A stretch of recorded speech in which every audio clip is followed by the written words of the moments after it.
Welcome. We're happy you could join us for this New York Times event. As a courtesy to our guests, please silence your cell phones. Most importantly, thank you to all of the Times subscribers who help make these programs possible. Enjoy the event.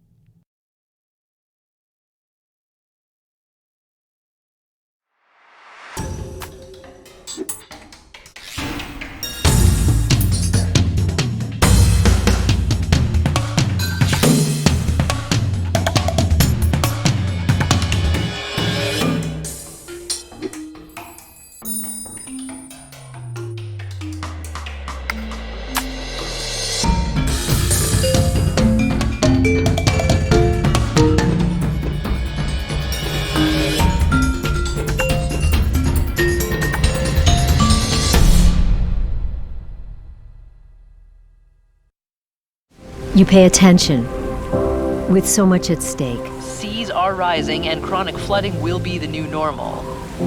You navigate, you listen, you keep an ear out. You pay attention, and so do we. We tell the stories of our time every day.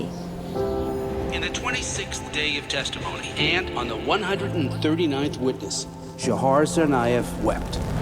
We unearth what would otherwise stay hidden. There's just a lot of hate in this world, and that day, for that hour, we were humans. Across the street. The Red Sox have won the World Series. And around the globe. It's here and now. This is Modern Love. This is WBUR's All Things Considered. This is only a game. This is On Point. This is Radio Boston. On air, online, on demand, and on stage in the heart of Boston. I'm Jack Lepiars. Welcome to WBUR City Space. Always looking forward, paying attention, and knowing that your story is one of our stories. Good morning. I'm Bob Oates. I'm Lisa Mullins. I'm Meghna Chakrabarti. I'm Jeremy Hobson. This is 90.9 WBUR Boston.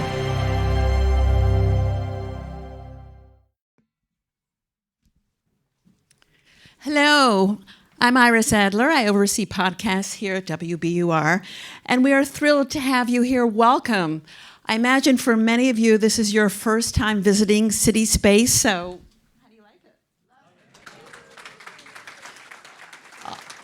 it? It was a bit of a rhetorical question, but thank you for that.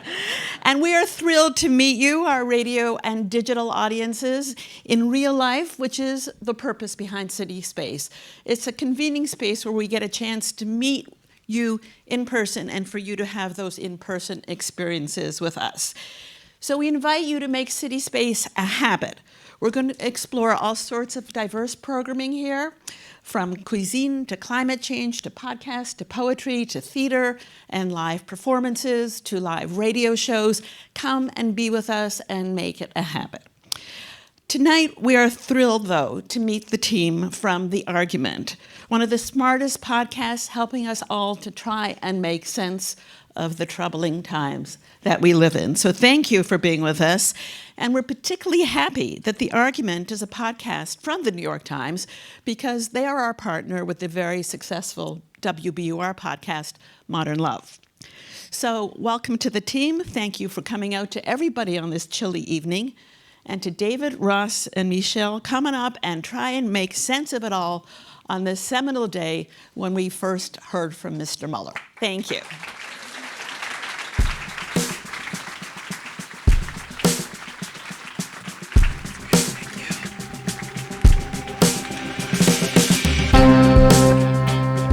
Thank you, everyone. Thank you for coming out. We appreciate it.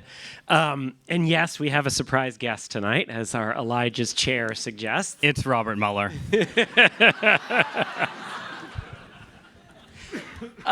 We really appreciate your coming out. We've been doing this show since October. And this is our second live show. It's our first live show outside of New York. And so we are doing a real show tonight. This show is going to air next week. There'll be a couple times where you're going to hear me do a question twice, once normally for you all, and then once pretending it's next week. But we're also going to do a couple little special things that will not air.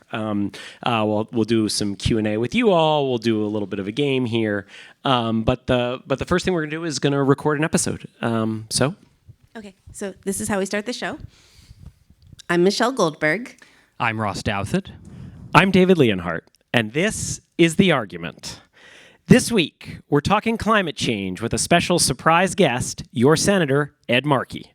He helped write the two highest-profile climate proposals of the last decade.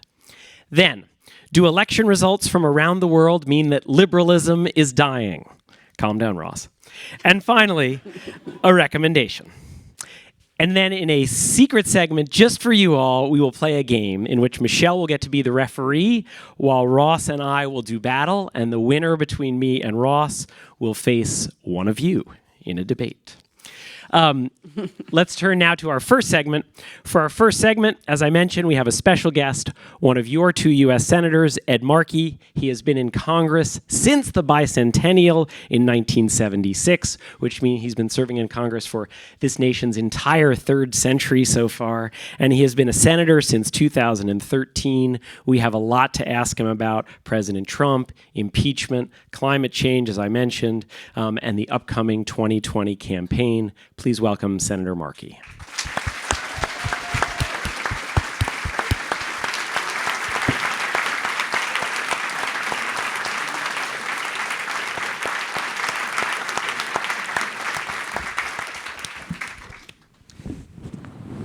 Thanks for joining us. It's good to be in your home state. So, as I'm sure many of you saw, Robert Mueller spoke today for the first time publicly since doing the investigation, and we're going to start there. But as I mentioned, since this will be airing next week, I'm going to give a little intro that you will hear next week, and only you will know what the real intro was. So, thank you for joining us, Senator. No, thank you. Thanks for having me. Obviously, one thing that's on many people's minds is President Trump and the question of what Congress is going to do about it, and so we want to start there with Michelle. Yeah, I guess... thank you for being here. And I wanted to ask, so far, if I'm not mistaken, you've kind of taken the Nancy Pelosi line. And I guess what I want to ask is how Democrats can justify at this point, now that Mueller has stood up and basically implored Congress to do its job and kind of made clear that there was, that this wasn't an exculpatory report, that there was evidence of obstruction of justice, that he couldn't indict, but that there is a process in the Constitution to hold a president to account. How do Democrats justify not beginning an impeachment inquiry? Well, let's just go back to what Mueller said. So Mueller said, if we had confidence that that the president clearly did not commit a crime, we would have said so. So I agree with you.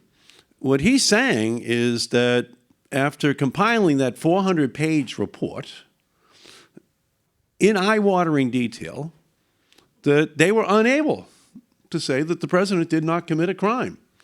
And he said at the same time that according to Department of Justice policy, which I may not agree with, but their policy is that they don't indict sitting presidents. So that sends it over to the Congress. And I think that after what Mueller said, it is absolutely imperative for the Congress to have these hearings. And the more that Donald Trump says to Donald McGahn or to Hope Hicks that he doesn't want them to testify, is the more he's engaging in the kind of a cover-up that would make Richard Nixon blush.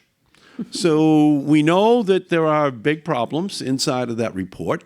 And so from my perspective, we must begin immediately the hearings which explore all of the potential criminal activity that the president may have engaged in. And if we find that he did commit crimes, then that, in fact, does beg the question of impeachment. Right, but isn't what you're saying then that what we know so far, what's in the report and what's in, the SDNY's filings about individual one, the, manifest evidence of emoluments violations, are you saying that that in itself isn't enough? Because to me, when I hear people say, when I hear Nancy Pelosi or Hakeem Jeffries say that, we need to find more evidence, what it suggests is that what Trump has done, what we all know Trump has done, does not itself rise to the level of impeachment. Well, again, I think that the evidence is piling up, and I think that we need to have the public hearings. I think the public hearings themselves will build the case. But is that an impeachment inquiry or no? I think that it is a set of hearings that could lead to an impeachment. Even Congressman Amash's comments, I think, of starting to show the cracks in the Republican unity on this issue. And I kind of suspect that it could grow because of the overwhelming nature of the evidence that is inside of the Mueller report. So, and what's also going on in New York State, what's going on in other places across this country that are producing more and more information that could, in fact, result in sufficient evidence to impeach the president. But we have to go through that process to ensure that the public understands what the crimes were and why, in fact, they should lead to an impeachment. Can I ask if you think Robert Mueller has done his part of this job adequately? And since I suspect your answer will be yes, let me just elaborate a little bit. I mean, I think one of the reasons, not the only reason, there are political reasons as well, but one of the reasons that Democrats are in this odd position of confronting an incredibly detailed report that, based on Mueller's own comments today, he clearly sees it as possibly building a case for impeachment. But you're talking about having another set of hearings as a kind of intermediate step. I mean, isn't one of the reasons for that Mueller has ended up with this kind of bizarre double negative approach to the thing that he was supposed to investigate, right? Where he's out there saying, well, we didn't find him not guilty. You know, I mean, that's a somewhat strange thing for a prosecutor to say, even if you accept his argument that he couldn't actually indict because of Justice Department policies. It's a strange situation where a prosecutor investigates a public figure at incredible length and incredible expense and ends up sort of strongly hinting that his conduct might be indictable, right, but not saying so, right? I mean, what do you think? I think what he's saying is, my hands are tied. I can't do anything. And I point over to another institution, the United States Congress, and I say, your hands are not tied. But he didn't just say that. He didn't say, the president, we think there are reasons to charge the president with obstruction, but we can't do it, therefore it's in Congress's hands. He said, we didn't reach a conclusion. We did not reach a conclusion that he did not commit a crime. Right. But isn't, even as you say it, it sounds a little odd. But he's saying that because of Justice Department policy. And so he's strongly suggesting that the United States Congress can look at this evidence and that they should look at this evidence in order to make a determination as to whether or not a crime was committed, and that the Congress has a constitutional responsibility to look at these issues, which I believe we do. And so I think that his statement is one more nudge, push towards the Congress conducting the hearings that could lead to the impeachment. Impeachment's now on the table as of what Mueller said in his statement. I think all three of us are a little disappointed in this aspect of Mueller's work. Are you satisfied with Mueller? Again, I can't question his deference to Justice Department policy because he is a career Justice Department employee. And there's probably a part of that that constrains him from acting in a way that is probably more consistent with his beliefs about what Trump did. So to that extent, it's troubling, but still understandable. But what he's saying is there's still another recourse, and that's the United States Congress. And he's right about that. And we should have the hearings. And they should be the kind of hearings that tip over every rock, bring in every witness, not allow Trump to engage in the kind of roadblocks that he has been trying to throw up. And as long as it takes, we have to go there. so that the American public knows what happened in 2016 and beyond in their name. That's why it can't stop.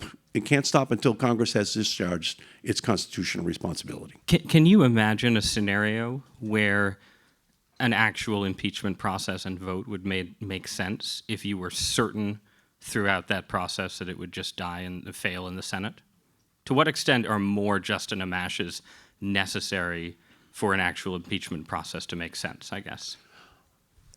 I don't know the answer to that any more than I know the answer to the question of what would have happened if Alexander Butterfield did not testify that there were actual tapes. I don't know. I don't know what the reaction is going to be to any information which is put out in the public domain by any Republican. You want me to get inside the internal workings of the cerebral mechanisms of Republican right-wing congressmen. That's hard for me to do. I'm a liberal from Massachusetts.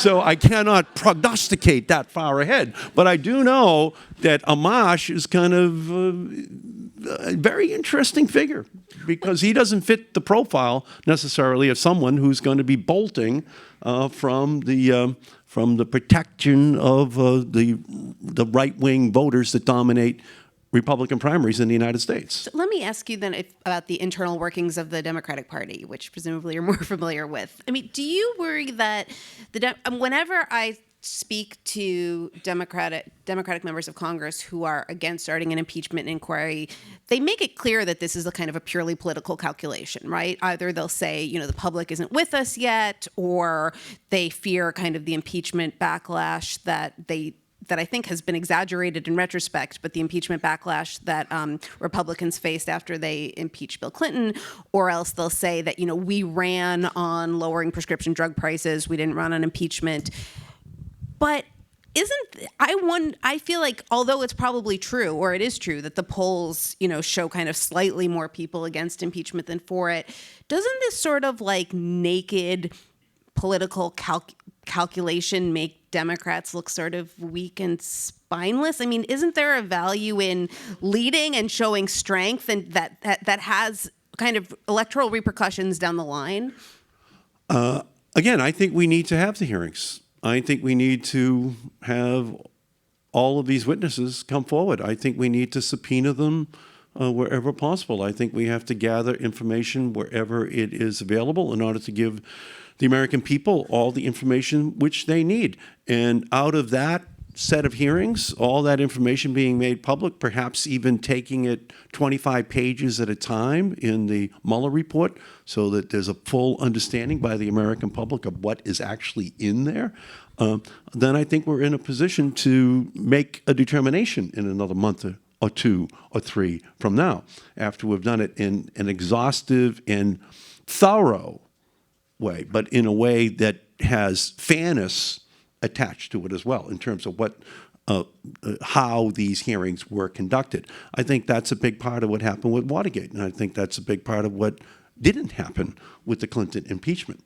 And so it has to be done correctly, ultimately, if it's going to have the credibility to then make a recommendation to, in fact, impeach a sitting president of the United States of America. And that's why I think that we have to absolutely walk through these steps in a very careful, thoughtful way. 2/3 of the American people did not want Bill Clinton to be impeached right from the get-go. And it never changed. They never thought that quote-unquote high crime or misdemeanor that he was charged with actually was a high crime or misdemeanor, right? And so the public was saying that the whole way, and they lost seats. Here, this is a potential high crime that was committed. And there's no one who's doubting that, even on the Republican side.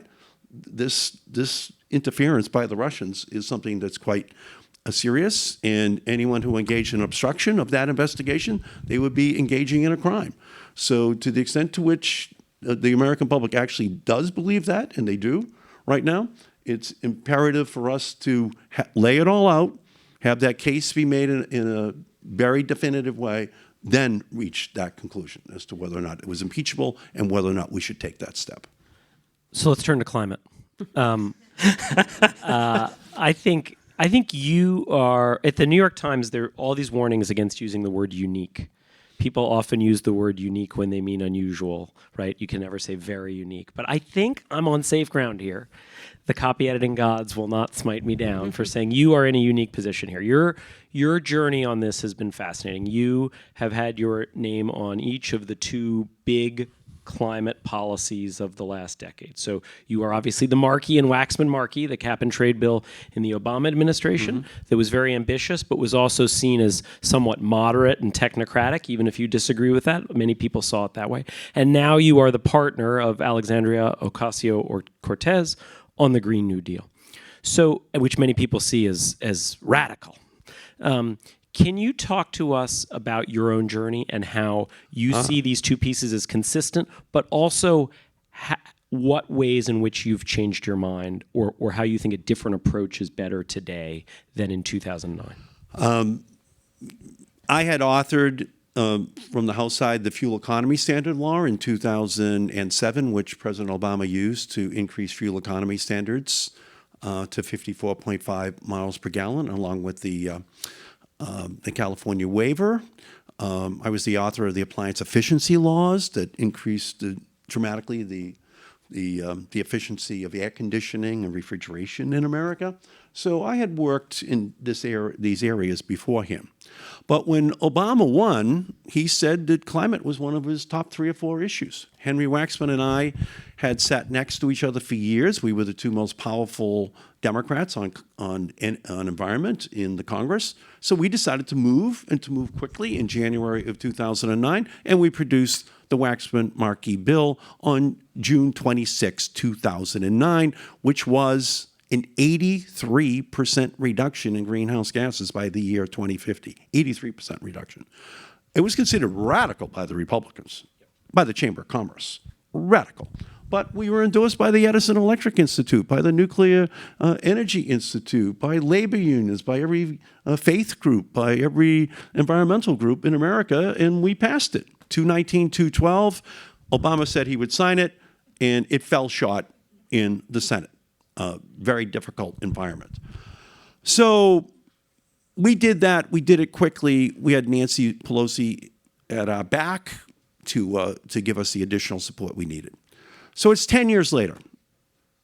We're heading up to June 26, 2019, 10th year anniversary of Waxman-Markey. And I've come to the conclusion that we didn't have a huge public movement behind us 10 years ago, but we had the inside political power. Now Trump is president. The denier-in-chief actually sits in the Oval Office. He's named a coal lobbyist to run the EPA. He's named an oil lobbyist to run the Department of Interior. He's pulled out of the Paris Agreement. He's pulled back from the fuel economy standards. He's pulled back from the Clean Power Plan for utilities. And what he's done is he's created an emergency which the United Nations says is an existential threat to our country. And all of his scientists, all 13 agencies in November of 2018 said could lead to a 9-degree Fahrenheit warming of the planet by the year 2100 and an 11-foot rise in sea levels. And so the Green New Deal is not just a resolution, it's a revolution. And young people, millennials, this is the issue that's their top issue. And so Congresswoman Alexandria Ocasio-Cortez and I introduced the Green New Deal in the first week of February. And by the way, a graduate of Boston University, right across the street from where we're sitting right now, an honors graduate in economics. Brilliant young woman. And so we've introduced this. Now, what's happened in 14 weeks? It's now catapulted itself up to the very top of the issues that Democrats across the country want to have dealt with, along with healthcare and the economy. We never had that before. Climate was never a top-tier issue. It was something people cared about, but it was much lower. And they are insisting that there be a plan that is put together to deal with it. What do they know? In 2016, not one reporter asked Trump or Hillary a question about climate change. The Green New Deal has already solved that problem. Every candidate now has a plan. There are calls now to have a separate climate debate amongst all Democrats so we can lay out the plans.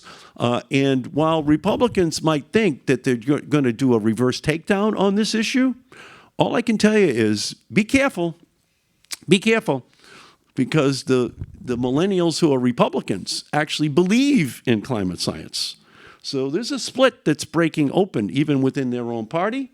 And I think it's something that is going to have very sharp political edges in 2020.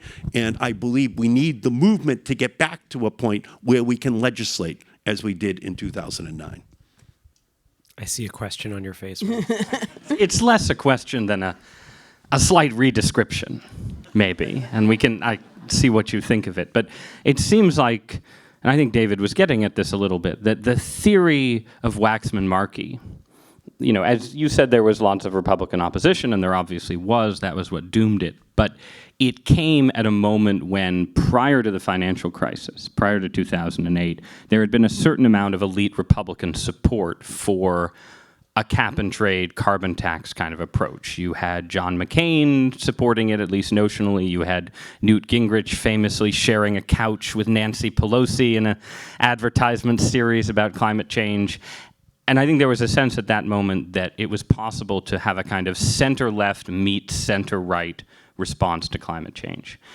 And that failed, and now it seems like the political theory is, as you suggested, grassroots mobilization from the left that eventually pulls the center along. So it's a different approach. And I guess to bring that redescription to a question, part of that different approach, has been an attempt to essentially wrap the entire progressive agenda into climate policy, right? I mean, the Green New Deal insists that basically everything on the Democratic wish list, from minimum wage laws to Medicare for all and so on, is all part of the response to climate change.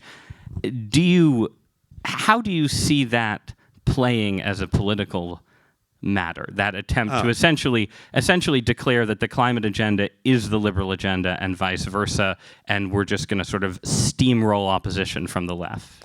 Well, there was a Koch brother study of the Green New Deal that came out and said, it's Medicare for all.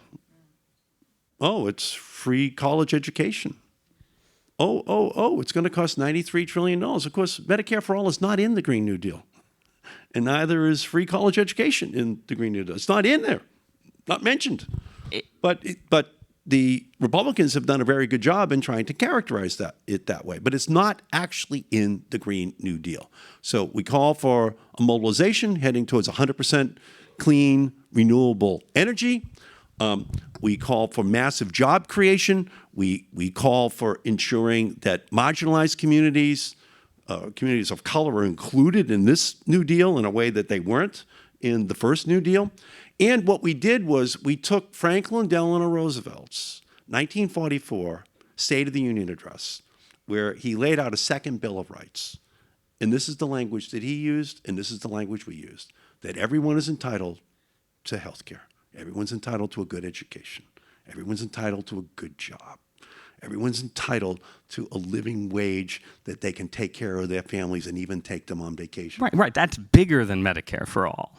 Well, right? But it's what every Democrat has said accepting the nomination at a Democratic convention since 1944. Yes, everyone does have a right to health care and a job and a good education, but we don't call for prescriptively what the policies are going to be to accomplish those goals, other than that has to be the goal for our country, and it should be the goal for our country. And can I say something in response to you really quick? Absolutely. Right, so we're going to talk in a minute about, this kind of death of, or we'll see, but the rumored death of liberalism around the world, right? And one of the examples of that you, Ross, and our colleague Brett Stevens sometimes give for this is how embattled Emmanuel Macron is in France. You have these yellow vest protests, in part because people are very angry about these new carbon taxes. But part of the reason that people are so angry about these new carbon taxes is because they haven't been offset by other new social spending, right? So if you were going to kind of demand that people make the sorts of sacrifices that I think most people who study this issue believe are necessary to get to, to kind of decarbonize the economy, then it is politically impossible, as you yourself acknowledge when you talk about how Macron is failing, if you don't backstop it with new social programs. So I guess two points, right? I mean, the first is that I think that larger question is another example of how the political climate has changed since Waxman Markey, right? That in 2008 it was possible to say that the U.S. was this outlier in global politics in terms of having like actual political opposition to climate change legislation. And as we see in Europe and Australia, that's no longer the case. So that's another big shift. But I mean, I think, one of the things that I've said favorably about the Green New Deal, right, is that there is a side of it that is more plausible, more politically plausible than just doing a carbon tax and figuring out some complicated rebate scheme so it doesn't necessarily fall too heavily on the working class. I think the side of the Green New Deal that is sort of plausible is the extent to which it suggests a kind of populist center for climate change action, where you basically say, we're not going to tax you, we're just going to spend a hell of a lot of money on research, mitigation, clean energy transformation and so on, and we're going to figure out a way to spend it in red states and make it sort of a jobs program for the heartland and all of that kind of stuff. And I feel like that at least points to a different center. But I don't think you can get there, and again, I'm curious what the senator thinks, if it's just seen as full Ocasio-Cortezan socialism on the march, right? Socialism on the march. Social democracy on the march. And by the way, it's been a long march. This is a caricature. March. It's just, I caricature here. Had a long 100-year march from the first day that the oil companies 100 years ago got their tax breaks from the Congress, okay? And for 100 years, they've been on the long march. Oil companies, gas companies, coal companies, nuclear companies, huge subsidies from the federal government. Then we show up and we say, how about permanent tax breaks for wind, for solar, for battery storage technologies, for all electric vehicles, for all electric buildings? And they say, socialism. And so what we say is, hey, give us some of your socialism, and we'll show you how to make capitalism work. We see an existential threat to the planet from climate change, the words of the UN. They see an existential threat to the business model of the oil, gas, and coal industry. Okay, that's all it is. Give us the same breaks. Okay, keep the fuel economy standards on the books and increase them. Increase the building efficiency standards for our country, the way I did with appliances. Okay, watch what happens. AI will move in within 5 to 10 years and cut the cost of actually having to construct a new building that has 40, 50, 60% less energy that is being consumed. Let's create a capitalistic marketplace through the policies which just say to the private sector, we're getting out of the way now. And I am the author of most of the telecom laws, the 1996 Telecommunications Act.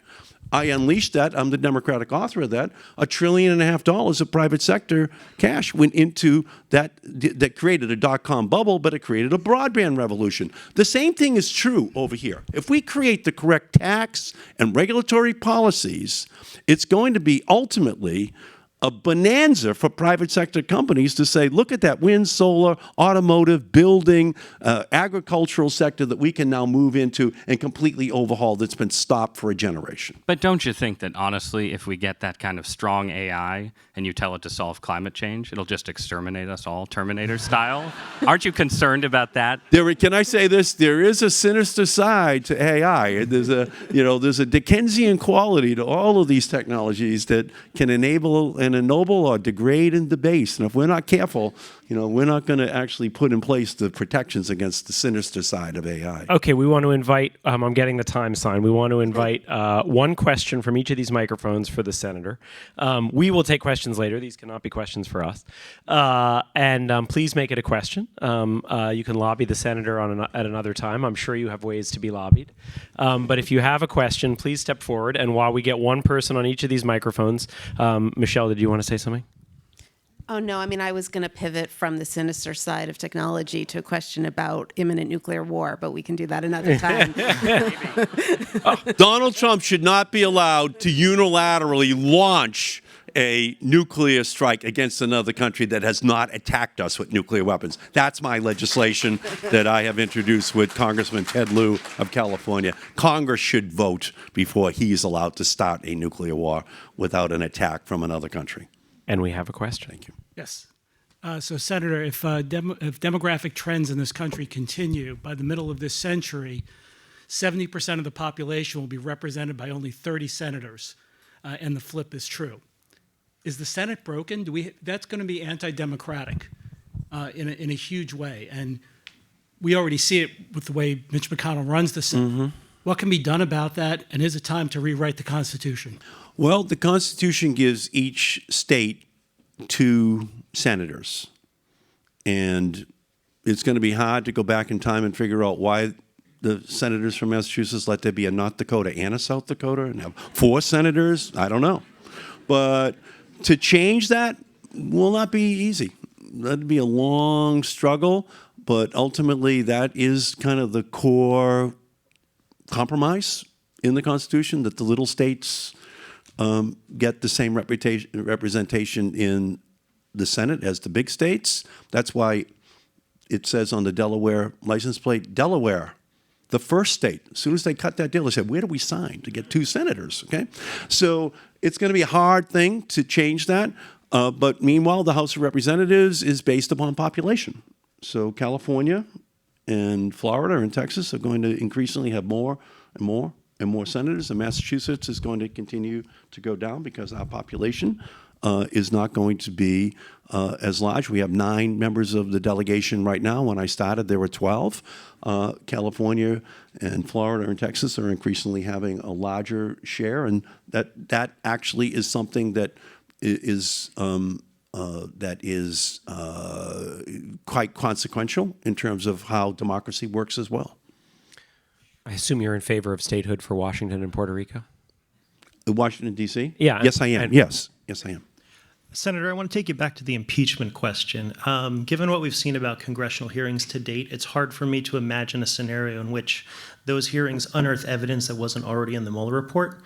But at the same time, it's very easy for me to imagine a scenario in which more evidence is surfaced, whether it's by folks at the Times or other places, of serious presidential crimes before the inauguration, whether it's money laundering, tax evasion, insurance fraud. Do you see a scenario in which impeachment could hinge on crimes committed by our president before he was president?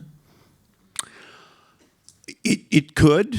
It would not be as important, I think, ultimately, as what he did during the presidential race or as president. Okay. It could be could reinforce, but not necessarily be dispositive of the issue. I think what he did during the election or as president goes to the heart of what the constitutional responsibility of the Congress would be.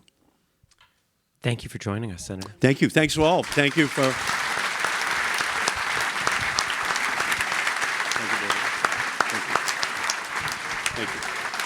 Appreciate it. The senator had Bruins tickets tonight, but he decided to be with us instead. True story. That's going to hurt his reelection. Okay. It is time for our second segment now, the state of liberalism. In India, the populist nationalist Prime Minister Narendra Modi has just won re-election in a rout. In Australia, the Conservative Prime Minister defied the polls and won re-election. In Europe, far-right parties made gains in last weekend's elections, winning the most votes in both Britain and Italy, and the second most in France. And here in the United States, we debated this before the show. We originally were going to say Donald Trump is enjoying a relatively good few months. Said no, yeah. Michelle lobbied for decent, so... No, I lobbied for bad, and we settled on decent. We settled on decent. I was agnostic. And here in the United States, Donald Trump is enjoying a decent few months. The Mueller report wasn't as bad for him as expected, and the economy is chugging along. Our Times colleague Bret Stephens, one of Ross's fellow conservatives, recently summed up all of these developments in a column headlined "How Trump Wins Next Year." So Ross, what is going on here? So I'm not going to channel Bret exactly, because Bret wrote a column, which was a very good column, as all New York Times columns are, arguing that these global developments portended a Trump reelection. And I'm a little more skeptical of that. But I think that they're suggestive of something that goes to something we've debated a lot on the show, which is the question of how unfair is it that liberalism is basically out of power in America right now. And, you know, we just had a question from that gentleman about the Senate and its anti-democratic character and the way that potentially its overrepresentation of rural states helps Republicans, and obviously the Electoral College helped Republicans in the last election, and we've debated at length the possibly anti-democratic character of the Supreme Court. And there's this larger narrative in, I think, especially elite liberalism, but not only elite liberalism right now, that the Republican majority is not really a majority, that there is this sort of, you know, this tacit Democratic majority. But it's not a majority. Right. Well, it's a majority of the Senate and the House. But it's not a majority of the people. That's the part that's right. That's the point. Right. Yes. That's the argument. And what I was suggesting was that, I mean, it's obviously true that the Republican Party in the U.S. has benefited from these sort of counter-majoritarian setups in the last couple of years, but the fact that populists and nationalists are doing well comprehensively in Europe and Australia, and also in the very different but related landscapes of India and Brazil and elsewhere, suggests the possibility that, in effect, Donald Trump is kind of propping American liberalism up in this weird way. That, yes, he's benefited from the Electoral College and all these things, but liberalism has benefited from the fact that populism in the U.S. is embodied by a figure like Trump, who's a cartoonish character who can't seem to do outreach, can't seem to build beyond his base, and that we have examples all over the world now of populist, nationalist political figures who seem more successful than Trump, who seem capable of winning without the Electoral College, without Fox News and all of these things. And that suggests that there's this very potent, what I think of as a kind of right-wing blocking coalition against liberalism that doesn't have a clear governing agenda of its own, but is very clear that it's against liberalism, and that liberals in the U.S. are lucky that that coalition in this country is led by Trump instead of an American Netanyahu, an American Viktor Orban, even an American Matteo Salvi. So that was my attempt at a provocation that you guys can now be provoked by. Right. So it's too bad that Bret isn't here, because his column was the one that made me like truly apoplectic, because because the argument is basically that, you know, kind of right-wing populism is on the march and liberals haven't been able to stop it because they are too radical, because they haven't embraced centrists like Bill Clinton or Tony Blair.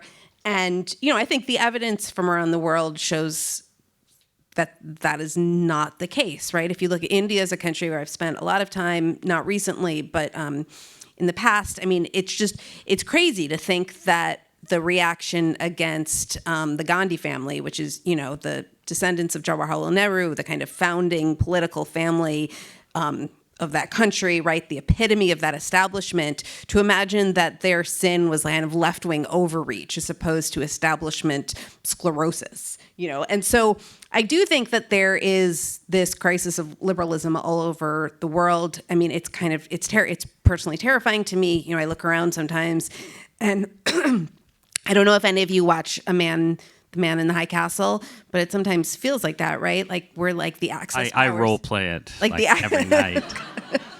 Like the Axis powers are on the march, and, you know, the Allies were reduced to like Canada and France and maybe Iceland. But nevertheless, I also think that the places where there has been successful pushback to this, to some extent, are, you know, one of the reasons why I've sort of why I've become a lot more grateful for people to my left is because, you know, there's a reason why people keep using the phrase from this, I can't remember, it's maybe a Hungarian Marxist book, but socialism or barbarism, right? That the people who've been successful in pushing back against this wave are, you know, sort of insurgent socialists with a mission, right? So, you know, Spain has so far held off this this wave.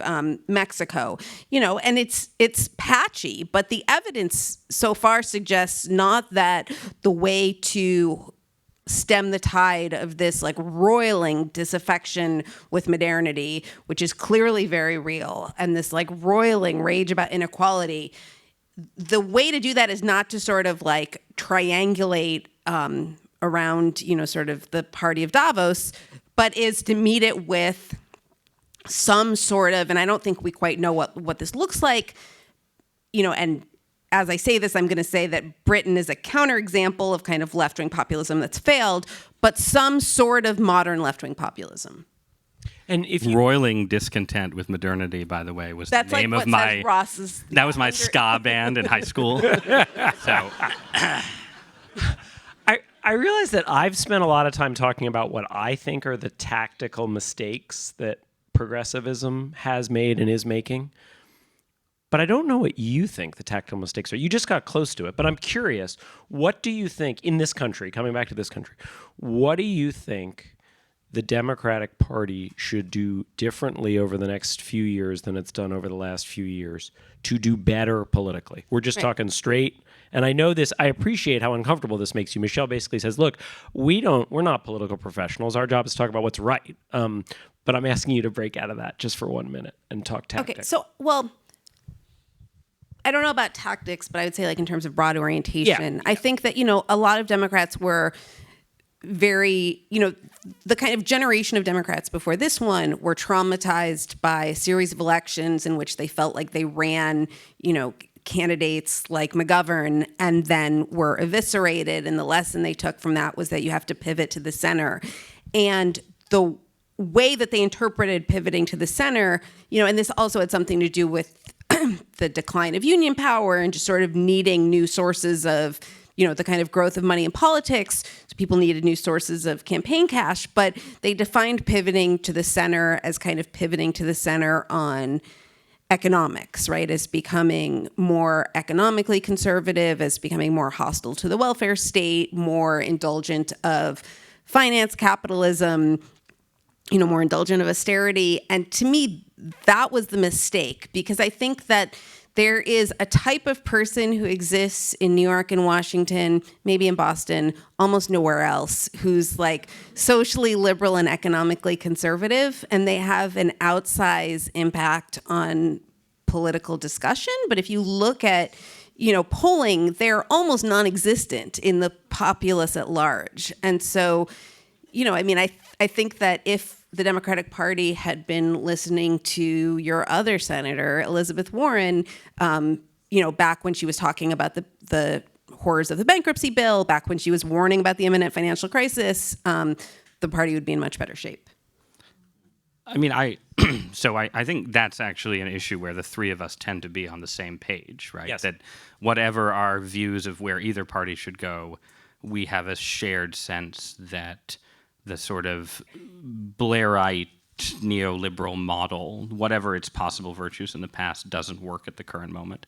I think my question about liberalism, which was the other part of my provocation in this column, was just, you know, there's a sense in which clearly there has to be some different coalition, different correlation of forces in liberalism in order to respond to this kind of backlash against liberal governance, right?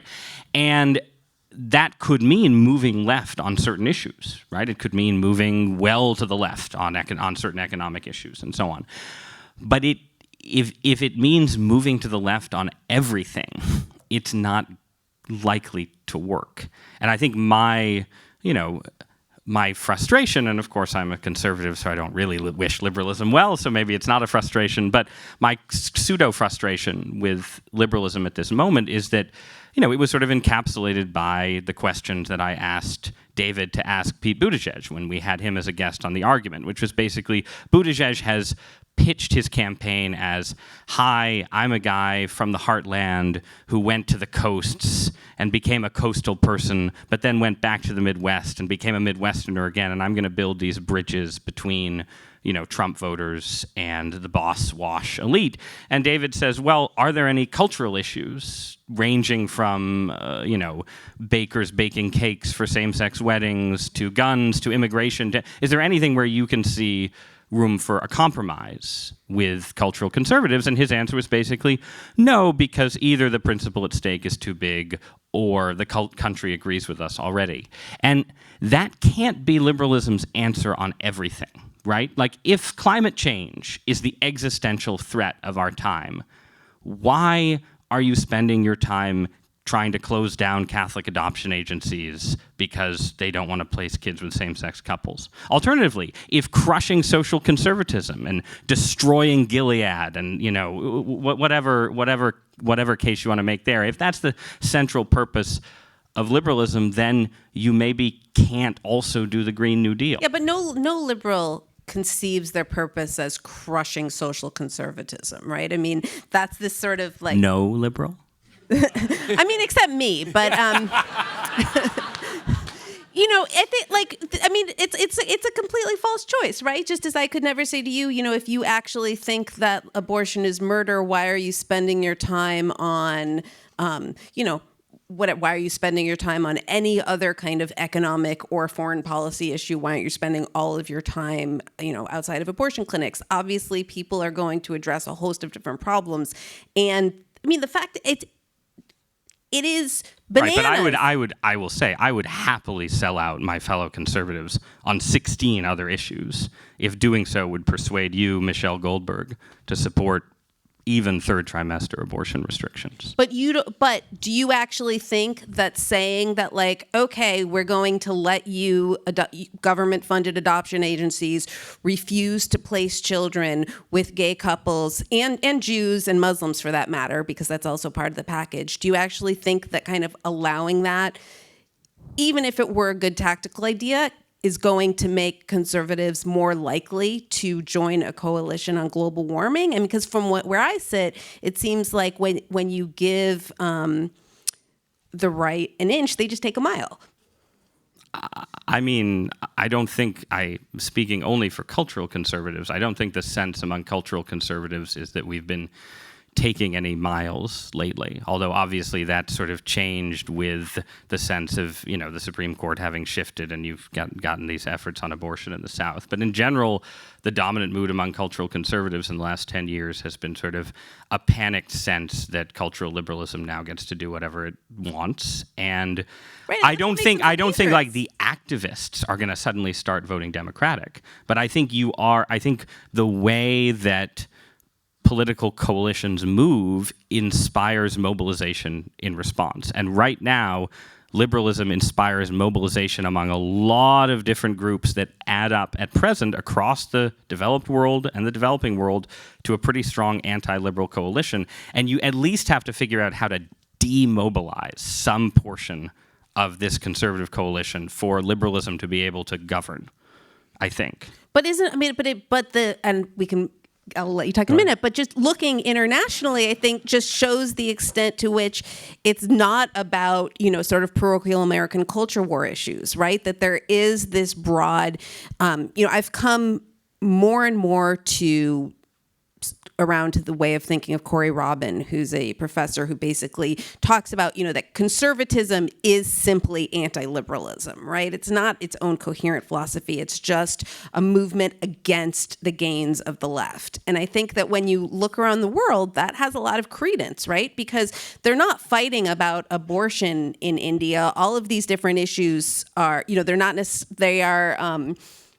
they're fighting about kind of, Hindu identity and this myth that there's some kind of what they call the love jihad, that Muslims are trying to marry Hindu women and take them away from their culture.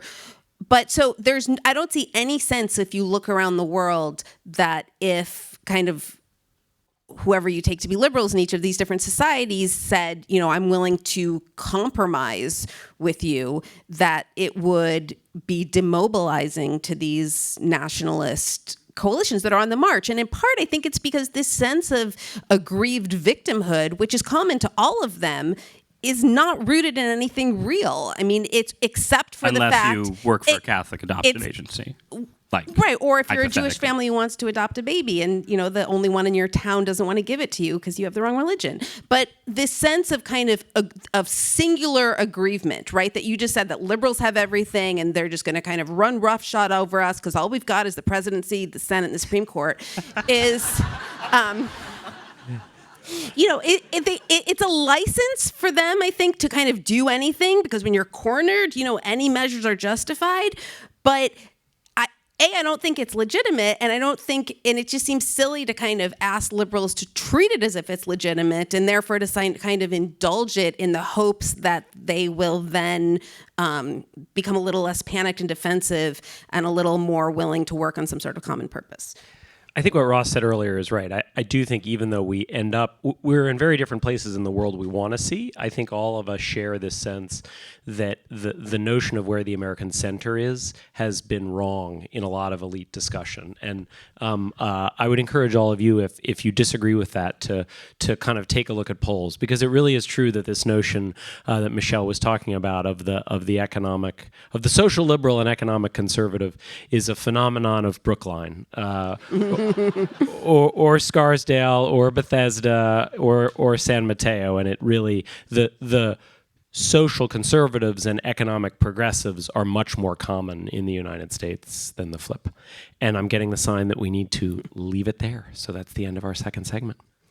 And I now turn it over to Michelle for. So this is what I'm going to. Oh, and I shouldn't put down my microphone. So I'm going to moderate this segment because we're playing this game, and here's how it goes. There's this bowl of topics. David and Ross are each going to pick one, and then they are going to have 1 minute to convince you of why their thing is superior, and you're going to judge who won. And I didn't want to be judged, which is why I wanted to be the moderator. And then the winner is going to face off against one of you. So start thinking about how you could do better than them. And before you have to come up to be the person in the championship round, you will know the topic. That's our deal. Yeah. We do not know the topics. So. Okay. Do I pick first? Doesn't Michelle have to hold it out to us for perfect fairness? My topic, the thing I will be arguing for, is Brexit milkshakes. And mine is Alyssa Milano's sex protest.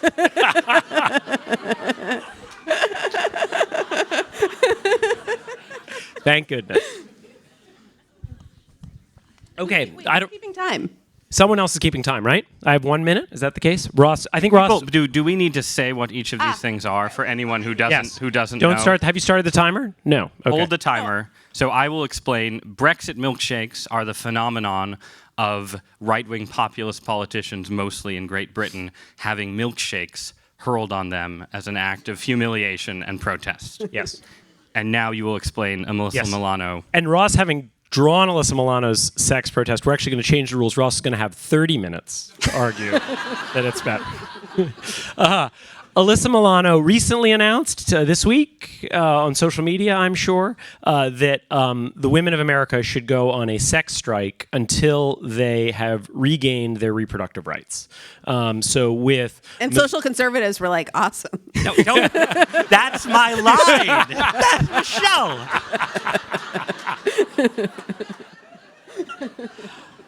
Okay, I'm ready. Ready to start the timer? Okay. Here we go. So Brexit milkshakes, Ross described what they are. I first would like to say that I decry and abhor all political violence. With that, having said that, I'm now going to praise this small bit of political violence, which is Brexit has been an absolute disaster of a fantasy, which is these British politicians went around saying Brexit's going to be great, we're going to leave Europe, everything's going to go fantastically well, and then Brexit actually came and they looked around and it was totally impossible for them to put in a Brexit that didn't restart the civil war between Northern Ireland and Ireland because it would have built a whole new border, that didn't cause all kinds of terrible harm to the British economy. And so I am in favor of the Brexit milkshakes. They are helping to save the Western world because they are actually putting a tangible cost on Brexit. They're saying those of you who are in favor of Brexit, you have to walk around wearing this disgusting, ridiculous, milky substance on you as a symbol of the lies that you have been telling the British people. And when you see a British politician with a milkshake on them, I just want you to think about the lies that Donald Trump...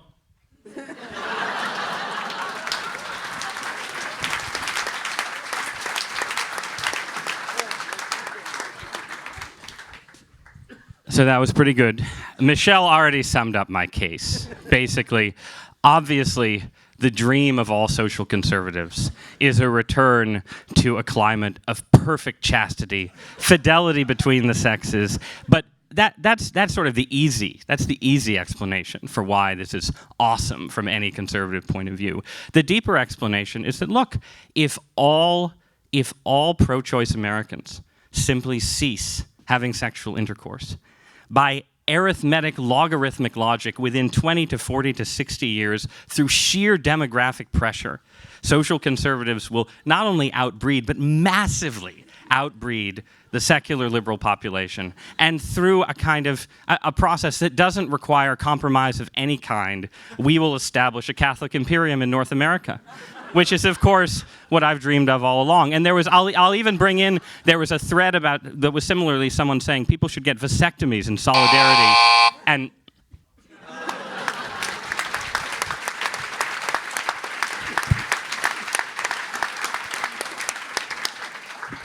Okay, so let's hear it. Brexit milkshakes.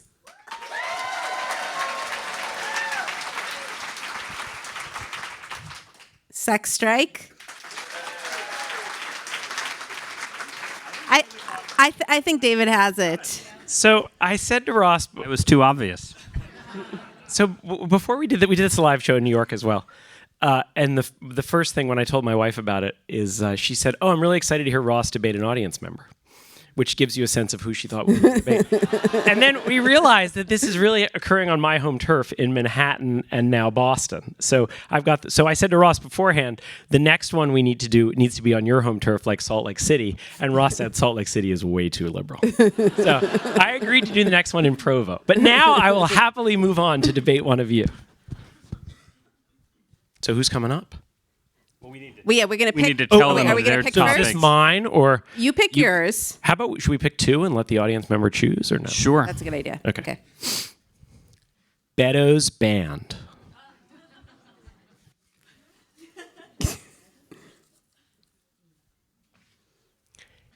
Disney live action remakes. Okay, so who's gonna do it? This also happened. Oh no, we've got. He's all right. Oh yeah. I don't have to argue the conservative viewpoint. No. Most New York Times readers consider me conservative. Yes. Dave. Nice to meet you. Do you want Beto or do you want Disney live action? Beto. I think. Thank you for. Oh. Dave, where are you from? Take mine if you want. I'm a proud graduate of Boston University. Excellent. Woo! I majored in journalism. Excellent. It's a scary thing these days. And I live in Sudbury, Massachusetts. Wonderful. Well, take a seat. Okay. I'll do Disney live action remakes. You have to say they're good. Yes. Yeah. I'm going to say they're good. You're going to lose. Okay. Tell me when. Okay, so Disney live action remakes, as some of you know, they're remaking these old cartoon Disney movies as live action movies. And I think the key thing here is if you actually go back and watch a lot of these old Disney movies, they're horrific, right? They're racist, they're sexist, there's violence against children, they're miserable. It's not just Disney. We recently sat down with my 3 children to watch the pilot episode of Family Ties. What could be more wholesome than the pilot episode of Family Ties? Let me tell you, it's not wholesome. Okay? It's horrific. It's about violence. And so I am all in favor of them remaking all these classics that we think are wonderful, but are actually various stories about oppression and misery and violence. And so the idea of taking these classic stories that have a lot of good of them, but eliminating the bad and remaking them, I think it is a way to bring together the more culturally conservative part of America like Ross that likes Disney, while making the rest of us feel okay that we don't have to sit there and subject our children to things like the debut episode of Family Ties.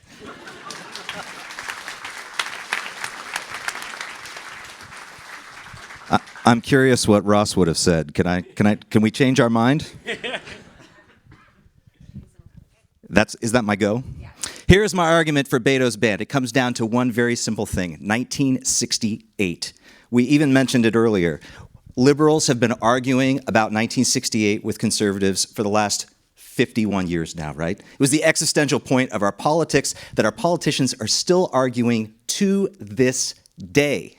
And we can't live it down. Maybe we won't live it down until, unfortunately, as a proud Ed Markey voter, these senators and these congressmen are gone.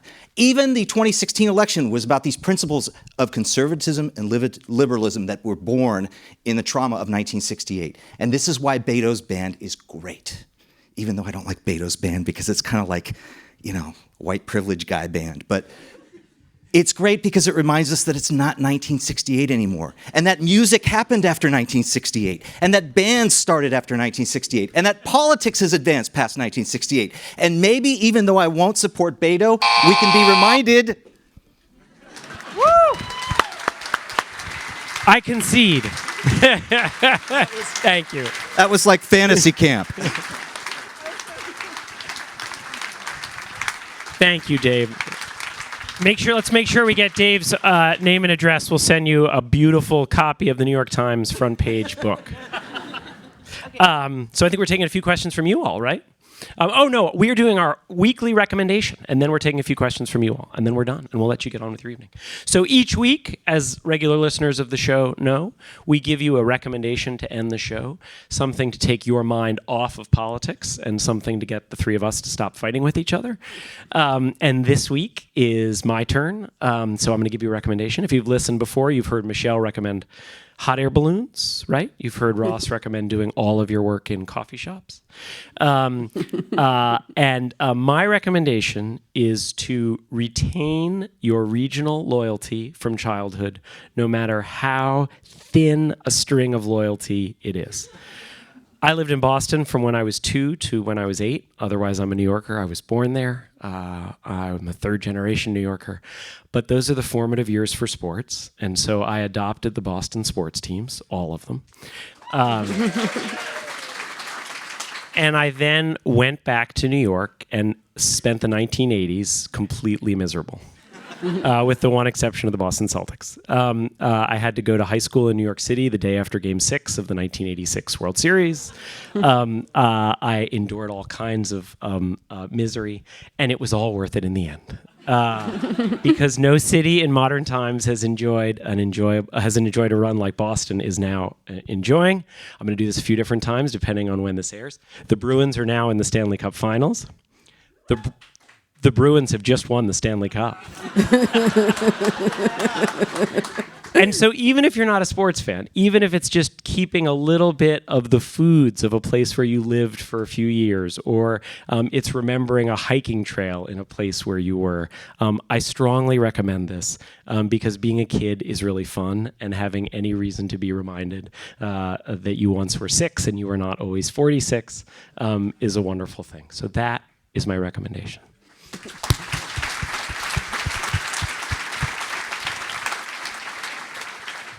Sort of a shameless appeal to audience sympathies, don't you think? This is why you keep winning these face-offs, David. But if you've spent as long being a Boston fan in New York as I have, you need to sort of bathe in the warmth. It's normally disgusting. As I've said to my kids, you have no idea. When I was growing up, the Patriots, the way you think of the Jets, that's how everyone thought of the Patriots. Okay. So now we are going to do some Q&A from you all. Come on up. Ask us a question. It can be about the Times. It can be about tonight's show. We're going to take 3, I'm told. Hi. Tell us your name, Is too. this on? It is. Okay. My name is Joan Trudell, and I'm a native of Massachusetts. And I just want to thank you guys for what you do. I mean, you are the barrier between us and craziness. You keep me sane. I'm serious. And I want to know what it's like to be in a room with Bill Maher. I believe I'm the only one who can answer that question, right? So, do you want me to go first? Yeah. Or, I mean, because you've done it too, right? I've done it like Yes, 6 yes. times. Have you? Okay, I Yes, think yes, I've only done yes. it 3 times, and I don't think I'll ever be asked to do it again. Notice the subtle difference between I don't think I'll ever do it again and I don't think I'll ever be asked. Right, I don't think I'll ever be asked.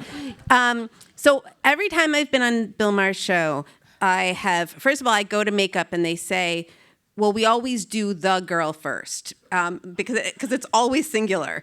Let's see what else. They tell you when you go on that show, I mean, it's a nice experience, right? They like fly you out to LA first class and you stay at a nice hotel. But the thing itself, they sort of tell you that you have to like really be kind of combative and jump in. But the last time I did Bill Maher, the reason that I'm not going to be asked to do Bill Maher again is, he does that monologue at the end. And he started in on this defense of Al Franken, which, fine. I mean, I felt like Al Franken should resign for a lot of different reasons, partly because I knew I had heard rumors about Al Franken before any of this, and so I was afraid more was coming.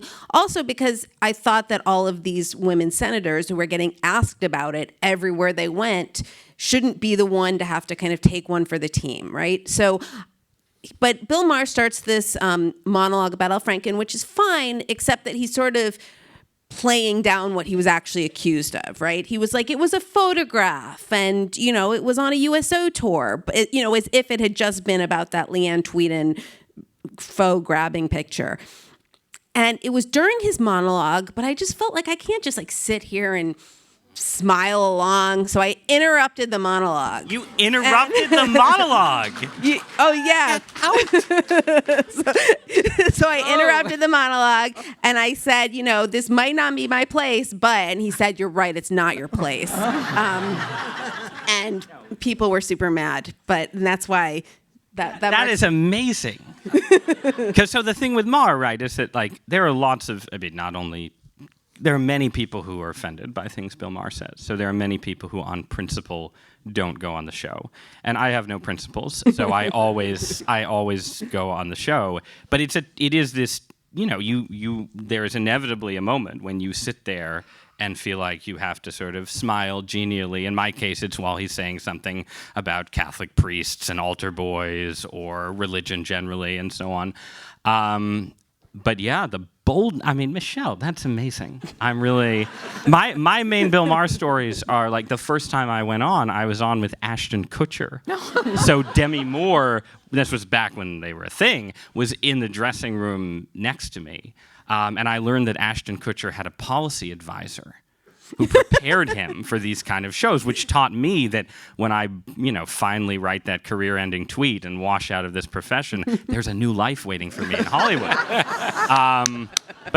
And the last time I was on, I think Anna Marie Cox, who many of you may know her podcast and her work, she was on with me, and Maher he is very sincere in his fascination with religion, his, I'll say generously, mild ignorance of religion, the intersection thereof. And so we had this brief exchange because Anna Marie Cox is a more liberal Christian than I am, I guess, but a sincere Christian. We had a brief exchange about religion on the show, and then in the after party, we got into this 45-minute argument, the three of us, about whether Jesus really existed. Because Maher has gone down the rabbit hole of bad internet conspiracy theories about how Jesus is a invented fictional character, and he's really into it. And that's real, and it was yeah.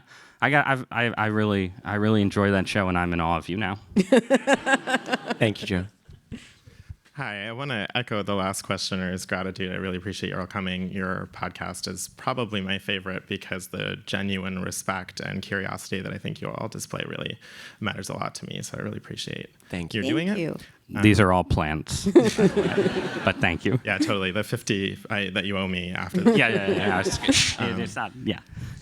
Based on something Michelle had said earlier, I think you said when you're cornered, anything seems justified, sort of about conservative resentment and tactics. And I think that comment is right. And I think it's one of the reasons that when you talk about the death of liberalism, or maybe death of liberalism, and sort of the success of farther left movements, I think I get nervous about what will they feel is justified now that they're cornered. So in light of that, I wanted to ask David and Michelle if there are any candidates in the Democratic primary or any like would-be enterers, people that we all talk about as maybe contenders that would be red lines the way that many Democrats said about Trump. Even if you're conservative, even if those are the policies you want to see, how can you vote for this man? And on the other hand, to ask Ross, is there anybody on the Democratic side that you could see yourself voting for because of the sort of vile characterlessness of the current commander-in-chief? It's a good, tough question. I think what's hard is that the current commander-in-chief is so manifestly unqualified for the job that I certainly think every declared Democratic candidate clears the bar of him. Right. There are certainly situations in which I could imagine not voting for a Democrat, particularly for mayors or governors. I think realistically in Congress, you're voting for Nancy Pelosi or Kevin McCarthy most of the time, and in the Senate, you're voting for Mitch McConnell or Chuck Schumer. I mean, that's not. I don't mean to make it personally about them. As you saw, you have a very dynamic senator who has his own views, but it's really the caucuses that matter. The thing that I would say about the current Democratic candidates, to take your question on its own terms, is I have a lot of respect for Bernie Sanders. I've been going to Burlington, Vermont my whole life because I have extended family there. So I actually have been hearing about him since when he was a mayor. He is to my left, but I have enormous respect for him and for the role that he's played in American life. I have been very disappointed by some of the staffing decisions he's made and some of the things that he has said that has basically suggested that sort of if you're not all the way there, you're a sellout. And I think that's something that is you were sort of asking for with inside criticism, and I think that's something that is really important for Democrats to try to avoid. Whether you're for Medicare for all tomorrow or whether you're for expanded health insurance, neither side is evil or a sellout, and I just think it's very important for progressives to keep that in mind. Would you vote for Jeremy Corbyn over Donald Trump if he were the very difficult time voting for Jeremy Corbyn over anyone. His tolerance of anti-Semitism is pretty close to a red line for me. And now I couldn't vote for Donald Trump, right? I mean, he's a racist. Right. But you might vote for the Evan McMullin of liberalism. I don't know. Evan McMullin. You've made it hard because I generally am a believer in our system, and you pick between the two. So it's funny. I mean, I think I probably would vote for Jeremy Corbyn over Donald Trump, which is purely an expression of my utter contempt for Donald Trump. But there are people. So we've had this. We talk about this from time to time. We say try to create a liberal version of the dilemma that Republicans Ross face. turns it into Hugo Chavez versus Rick Santorum. Well, right. But to me, that's kind of where you have to go to get a sort of left-wing equivalent. It wouldn't be Hugo Chavez. It would be some sort of, mad scientist amalgam of Sean Penn and Hugo Chavez. And, and do you vote for that person if they're running against Rick Santorum? And I think thinking about it that way makes me understand, how truly difficult it was for Never Trump conservatives, right? And sort of how difficult it is to make that choice to kind of put aside all of your preferred policy outcomes in favor of some sort of modicum of stability and good governance. But I just don't think that the way the Democratic Party is currently constituted spares us from having to make that decision, because the far left is not traditionally been integrated into the Democratic Party, the way the far right has been integrated into the Republican Party, right? So you see, if you talk to people like, Richard Spencer, the kind of famous white nationalist, they have a very inside strategy that they want to infiltrate existing institutions. Antifa doesn't work like that, right? Like, the Revolutionary Communist Party they don't work like that. And so, and insofar as there are kind of elements of the left that are working within the Democratic Party, they've been really responsible and reasonable, right? So we don't have any sort of modern equivalent of, the Weathermen or any of the kind of, the Symbionese Liberation Army or any of the kind of radical offshoots of the late 60s counterculture. So, maybe you could imagine a situation in which we have to make those kinds of decisions, but there's the polarization right now is so asymmetric that I don't think we do. Do you want to praise a Democrat, or do you want me to save you? No, I mean, I guess a quick answer would be that these are issues that I'll probably have to write more about in the period before 2020. But my baseline view right now is that there are several Democrats who I would. This is going to sound horribly morbid, and I apologize, but if Ruth Bader Ginsburg died and was replaced by Amy Coney Barrett, I would probably explicitly endorse a Democrat, depending on the Democrat, in 2020. In the absence of that, I think it's a hard problem that would take a much longer conversation, or more likely 17 different columns over the next 2 years to wrestle with. But I'll throw that out as a partial response. You can make retire if Ruth Bader Ginsburg. You're right. That is no. You're right. You're right. I could tiptoe into the realm of total fantasy. Yes, exactly. And avoid being more. So we're gonna get kicked out of this space, but I want all four of you standing up. If you could each do your question, and then we'll try to kind of do a lightning round. That would be great. So please tell us who you are. I appreciate your standing up, and tell us your question. Yeah, hi, my name's Uni. I work in the suburbs of Boston. I've been listening to the argument for a while now, and I really like it. One issue, though, that you guys continually talk about that I don't fully understand is this idea of the American center. And sort of I understand that in a show like The Argument, where you're sort of trying to straddle political lines, it makes sense to sort of talk about the American center.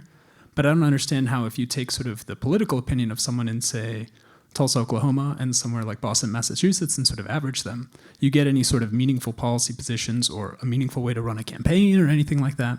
So I'm curious why you guys talk a lot about the American center and what sort of value you see in it. Okay, so one of us will definitely reply to that. Oh, this is related in a way. I was watching a fairly extended clip of the town hall meeting of the representative from Michigan, whose name I can never remember, and I would have expected him to get eaten alive by his constituents, and that was not the way it went. And I wondered if you thought that meant anything about what the American public is currently thinking about the issue of the president's culpability. This is the Republic. This is Justin Amash. The Republican, the one Republican who's yes. great. Thank His you. name I couldn't remember. Yeah. Hi, my name is Marcia, and I used to live in Seattle, and I now live in Boston. My question is about coalition governments. What do you think it will take for the U.S. to have a third or fourth party? I went to hear Bill Weld the night before the 2016 election. He was speaking at Faneuil Hall, as the Libertarian candidate at that point, and he was really discussing the need to have a third and fourth party in order to have a more consensus-based government. So that is my question: is what would it take? Can it happen? And hopefully Justin Amash will run as the Libertarian candidates. He didn't rule that out yesterday. Great, thank you. Ross loves that topic. He does. Well, my question's about Ross's book, which I guess any of you could answer, but I'm going to answer it. It's about the book on Pope Francis that you published, which I found fascinating. I'm curious the reception you've seen amongst church leadership or folks that you interact with as, professionally and interpersonally. Maybe speak on that, please. Okay, so I'll start, and then you can go. And so I will let Ross talk about his book, but I'll take on all three of the first questions, which are, to me, I agree that there is often this false notion that the center lies between the two parties or lies between two different voters. To me, when I talk about the center, most of all, it is it represents what could build a winning campaign. It represents where swing voters are. It represents what a lot of Americans want. And I think one of the important things to remember, this is to the second question, is almost certainly you all follow politics much more closely than the vast majority of voters. And so what a lot of voters are making decisions on are not fine-tuned white paper policy stuff. They're making decisions on how they feel about candidates. To the extent that they do get into policies, they're making decisions based on kitchen table issues. And so I do think a third party could emerge, but I think often when we hear a third party emerge, it's based on I think Bill Weld has a fantastical notion of what a third party in the United States would look like. I think it's that economically conservative, socially liberal notion. And so to me, the center of American politics is quite left and populist on economics. If you look at the polls, it's in favor of much higher taxes on rich people, much higher taxes on corporations. Did I mention much higher taxes on rich people? It's in favor of more government health care. It's in favor of all kinds of things. But something for all of us in this room to reflect on is it's to the right on a lot of social issues. And so the question is how do progressives try to appeal to some of those folks? And to me, that's the center in American politics. Yeah, so I'll just say quickly, I mean, I don't think there can be a viable third party unless you sort of change the rules under which elections are conducted. So you can, if you have kind of ranked choice voting, which they have in Maine, which sort of assures that it assures that voting third or fourth party doesn't kind of result in giving more support to your least favored candidate, but instead allows you to kind of, pick a second choice that your support will go to if your candidate doesn't prove viable. I think only when you do something like that can a third party be anything but a spoiler. About the Justin Amash town hall, I mean, I watched that and I was absolutely fascinated because you had no idea what was going to happen, right? Like I kind of thought the same thing, that he was going to be, shrieked at by a bunch of people in MAGA hats. And there were a couple of them. But you're right that he was given this sort of hero's welcome. And I think the district is like 60-40 Trump, right? So there's, a substantial block of Democrats in that district, and that might have been the people who came out. But I think it shows, where my sense is that the hardcore Trump voters are just not paying a lot of attention to the Mueller report, right? I think Amash is right when he says that they haven't read it. They've decided it's not important. They've decided they don't really have to engage with it, that it's all a kind of deep state conspiracy and or a complete exoneration. And so, so they're not, I think, kind of engaged super deeply with the specifics. And so if you look where the energy is, it's people who are desperate. I mean, people who are so desperate to have their, their horror at this administration or their, kind of eagerness to see someone vindicate the rule of law, like, that's where there is all of this kind of untapped energy out there that I hope that, I don't know that it'll affect Republicans that much, but I think it should affect Democrats who are, maybe looking at the polls when they try to decide whether or not they should come out in favor of impeachment, even though, to a person, they all believe that he should be impeached. And so I think that, every Democrat, every member of Congress wants that sort of reception, right? And so I think it will be a boost to show them that there are all of these people out there that just want them to stand up for what's right. My book is fantastic, and you should all buy it. Just quickly on trying to weld together the first three questions, I think it's likely that a lot of the people who turned down for Amash are not necessarily the larger constituency that will probably turn against him, but it is indicative of the fact that politicians do have a little more power to shape coalitions and shape public opinion than they themselves, surrounded by pollsters and consultants, often believe. And one of the lessons of Trump and Sanders and a lot of figures on the left and right is that there are actually many different centers. I think to go to the first question, there's the center David describes, I think, is more plausible than the kind of business-friendly, socially liberal center. But the reality is that people's views are inchoate and mixed up.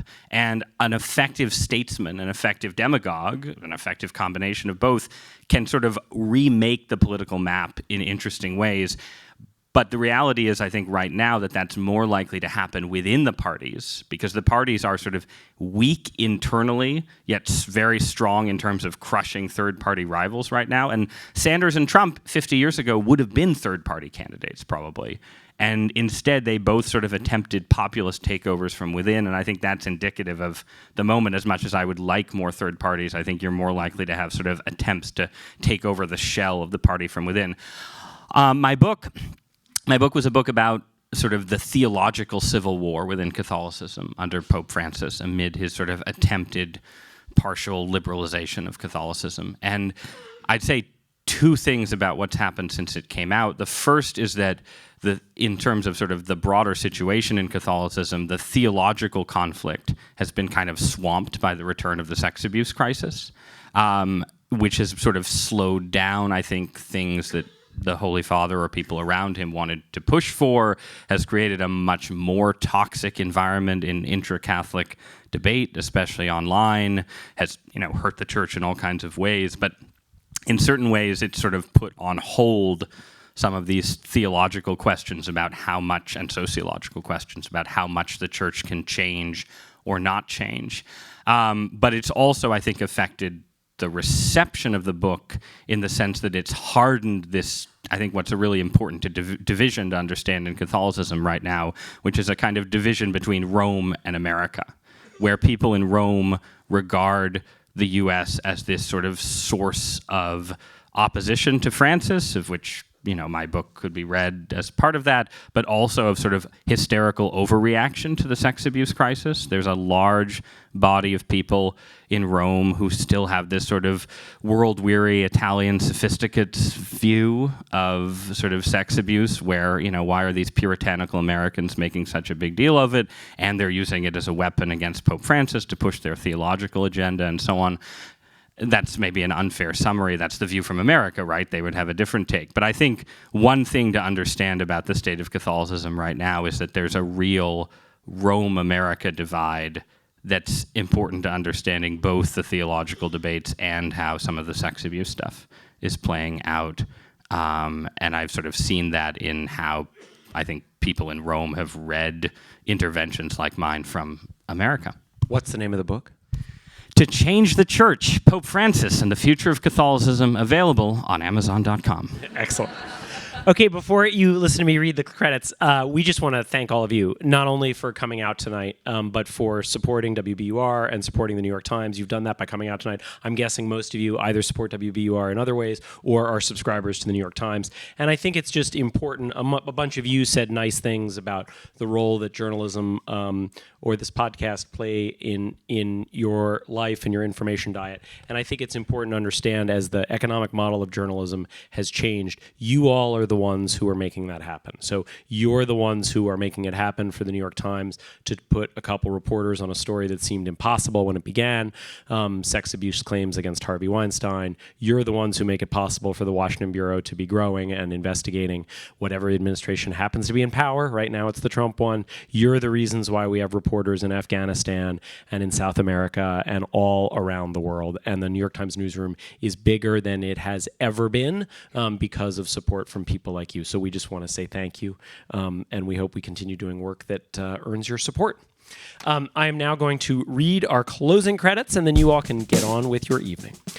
That's our show for this week. Thank you so much to everyone for listening. Thank you to Senator Markey for joining us, and thank you to all of you. Tonight's show was produced by Alex Laughlin and edited by Lacey Roberts for Transmitter Media. We had help from Phoebe Lett, Ian Prasad Philbrick, Winton Wong, and Tyson Evans. Our executive producer is Greta Cohn. Our music, which you're listening to now, is by Allison Leighton Brown. Thank you to WBUR for hosting us and to all of you for joining us. See you next